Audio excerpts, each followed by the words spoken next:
तो चलिए, बिना किसी देरी के इस विश्लेषण को शुरू करते हैं। आज हम इंडियन ड्रेनेज सिस्टम को एक ऐसी स्ट्रक्चर्ड और बिल्कुल पॉइंट टू पॉइंट फॉर्मेट में ब्रेक डाउन करेंगे जो स्पेसिफिकली एसएससी और बाकी कॉम्पिटिटिव एग्जाम्स के लिए ही डिजाइन की गई है। नदियों का ये पूरा जाल देखने में थोड़ा कॉम्प्लेक्स लग सकता है ना, पर इस एक्सप्लेनर के जरिए सारे कॉन्सेप्ट्स एकदम क्रिस्टल क्लियर हो जाएंगे। आज का हमारा एजेंडा बड़ा सिंपल और टारगेटेड है। पहले हम रिवर पैटर्न समझेंगे, फिर इंडस, गंगा और ब्रह्मपुत्रा के सिस्टम्स को डिटेल में देखेंगे।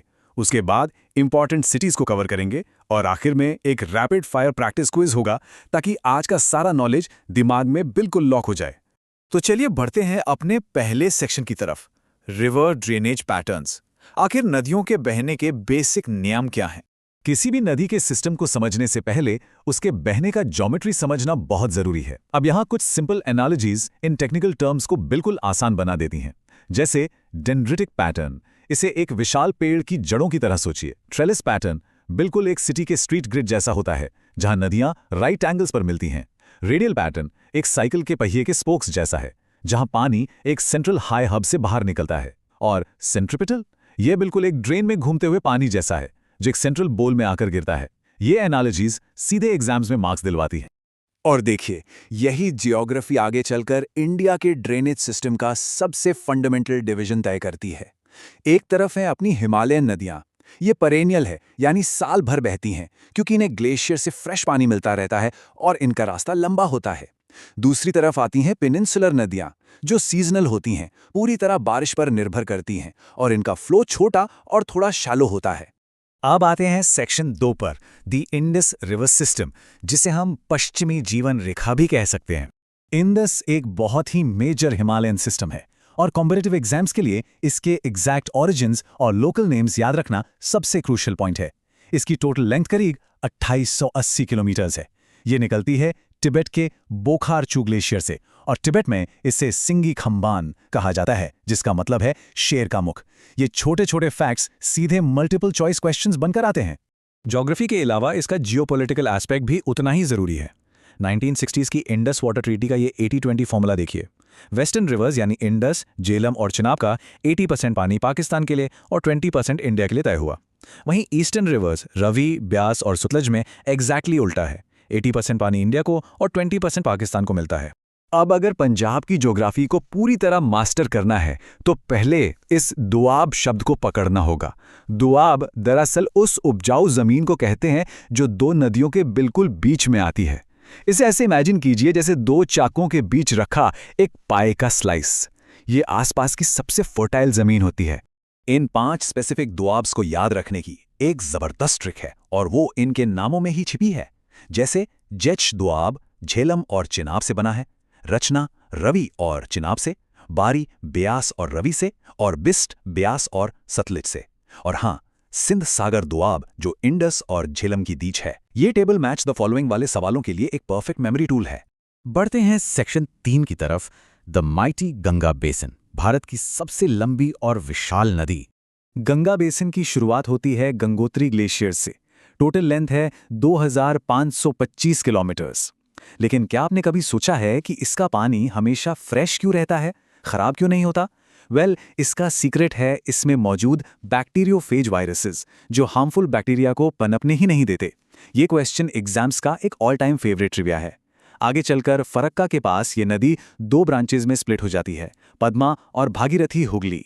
अब इन पहाड़ों पर होने वाले कॉन्फ्लुएंसेस को देखिए जिन्हें पंचप्रयाग कहा जाता है। ध्यान दीजिए कि हर प्रयाग में अलखनंदा नदी कॉमन है। देवप्रयाग में अलखनंदा और भागीरथी मिलती हैं और यहीं से आगे इसका नाम गंगा पड़ता है। रुद्रप्रयाग में अलखनंदा से मिलती है मंदाकिनी, कर्णप्रयाग में पिंडार, नंदप्रयाग में नंदाकिनी और विष्णुप्रयाग में धौलीगंगा। इन कॉम्बिनेशंस को एक मैथमेटिकल इक्वेशन की तरह ही याद रखना पड़ेगा। इसके बाद गंगा की सहायक नदियों को लेफ्ट और राइट बैंक के हिसाब से कैटेगराइज करना पड़ता है। राइट बैंक में आती हैं यमुना, सोन और पुनपुन। लेफ्ट बैंक की बात करें तो गोमती, घाघरा, गंडक और कोसी। यहां कोसी पर एक्स्ट्रा ध्यान दीजिए जिससे उसके फ्रीक्वेंट और भयानक फ्लड्स के कारण सौरो ऑफ बिहार भी कहा जाता है।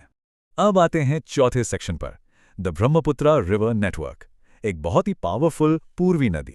ये हिमालयन सिस्टम एक बिल्कुल यूनिक चैलेंज पेश करता है क्योंकि इंटरनेशनल बॉर्डर्स क्रॉस करते ही इस नदी का नाम ही बदल जाता है।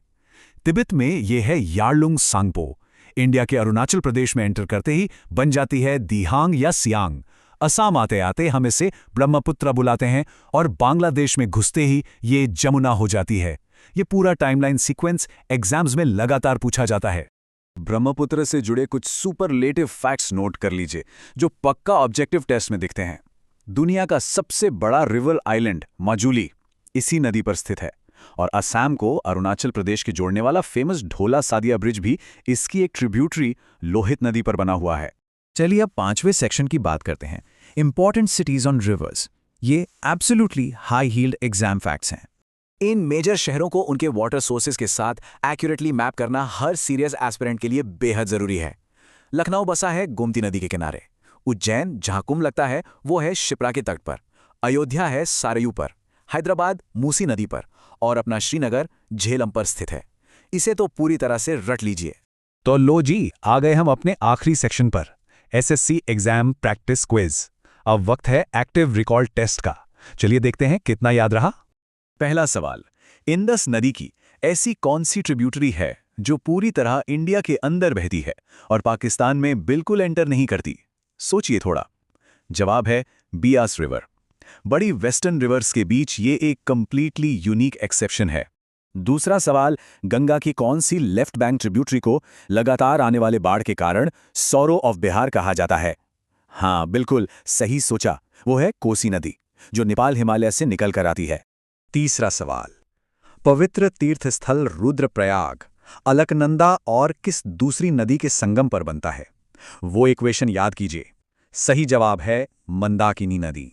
चौथा सवाल, कौन सा ड्रेनेज पैटर्न एक साइकिल के पहिए की तरह दिखता है जहां पानी एक सेंट्रल हाई पॉइंट जैसे अमरकंटक हिल्स से बाहर की तरफ फैलता है? पहिए के स्पोक्स वाली एनालॉजी से फौरन याद आ गया होगा, इसे रेडियल ड्रेनेज पैटर्न कहते हैं। और आखिरी सवाल, मजूली जो दुनिया का सबसे बड़ा रिवर आइलैंड है वो आखिर किस नदी पर स्थित है? इसका सीधा सा जवाब है ब्रह्मपुत्र नदी।